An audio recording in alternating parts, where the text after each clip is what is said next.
Welcome to master TV. ఈరోజు మనతోటి all Telugu ప్రజా పార్టీ జాతీయ అధ్యక్షులు శ్రీ కటికల శివభాగ్యారావు గారు ఉన్నారు.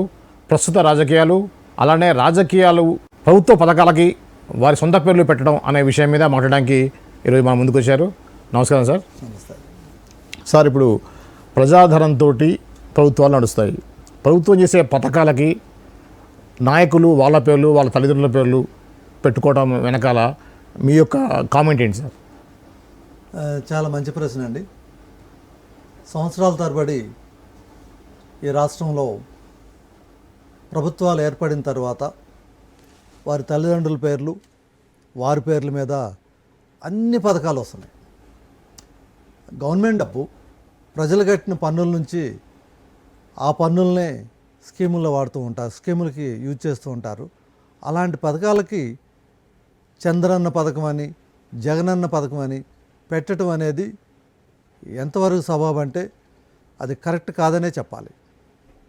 ఒక చట్టం కూడా తేవాలి దీని మీద. జాతీయ నాయకుల పేర్లు పెట్టవచ్చు, లేదు అంటే ఈ రాష్ట్రంలో ఎవరైతే అభివృద్ధికి తోడ్పడారో వారి పేర్లు పెట్టవచ్చు, పేర్లు లేకుండా కూడా పెట్టవచ్చు. పేర్లు ఉండాల్సిన అవసరం లేదు. స్కీమ్కి పేర్లు పెట్టాల్సిన అవసరం ఏముంది? ఆ స్కీమ్ అన్నదాత అని పెట్టేసేయచ్చు. ఈ విధంగా పెట్టుకోవచ్చు. కానీ వారి కుటుంబ పేర్లు పెట్టుకోవటం మాత్రం చాలా చాలా రాంగ్ సిగ్నల్స్ ఇస్తున్నారు ప్రజలకి. ఇది మా డబ్బు, సొంత డబ్బు ఇస్తే పెట్టుకోవచ్చు. ఎవరైతే వాళ్ళ డబ్బు కష్టపడి సంపాదించిన డబ్బు ఇస్తారో ఆ డబ్బుకి ఏ పేరైనా పెట్టుకోవచ్చు. కానీ గవర్నమెంట్ పథకాలన్నిటికి కూడా వారి పేరు పెట్టుకోవటం కరెక్ట్ కాదు. అందుకనే ఆల్ తెలుగు ప్రజా పార్టీ మేమేం ఆలోచిస్తున్నామంటే, నేను నేషనల్ ప్రెసిడెంట్ కాబట్టి నా పేరు లేకపోతే ఇంకో పేరు కాదు. ఈ పథకాలన్నిటి కూడా మేము కూడా 22 గ్యారంటీలు ఇస్తున్నాం. ఈ రాష్ట్ర అభివృద్ధి కోసం 22 గ్యారంటీలు ఇస్తున్నాం. 22 గ్యారంటీలకు కూడా 22 నాయకుల పేర్లు, ఏ నాయకులన్నా కాదు, సీఎం పేర్లు కావచ్చు. ఇప్పుడు దాకా దాదాపుగా 17 మంది సీఎంలు పరిపాలించారు ఈ రాష్ట్రాన్ని. పార్టీలకు అతీతంగా ఎవరైతే సమాజానికి వాళ్ళ వంతు సేవ చేశారో వాళ్ళ పేర్లు పెట్టాలి అంటారు. రైట్. సో ఇప్పటివరకు 17 మంది సీఎంలు ఈ రాష్ట్రాన్ని పరిపాలించారు.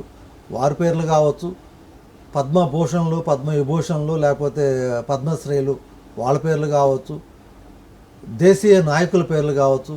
ఇట్లా ఏ పేర్లు పెడితే బాగుంటుంది అనే విధంగా మేము ఆలోచిస్తున్నాం. ఎట్టి పరిస్థితుల్లో ఒక మార్పు తీసుకురావడానికి మేము ప్రయత్నం చేస్తున్నాం. ఈ మార్పు ఈ పేర్ల నుంచే స్టార్ట్ అవుతుంది. ఏ పార్టీ అయినా సరే వారి నాయకుల పేర్లు పెట్టకుండా ఉండేటట్టుగా చూడటం అనేది మా ధ్యేయం.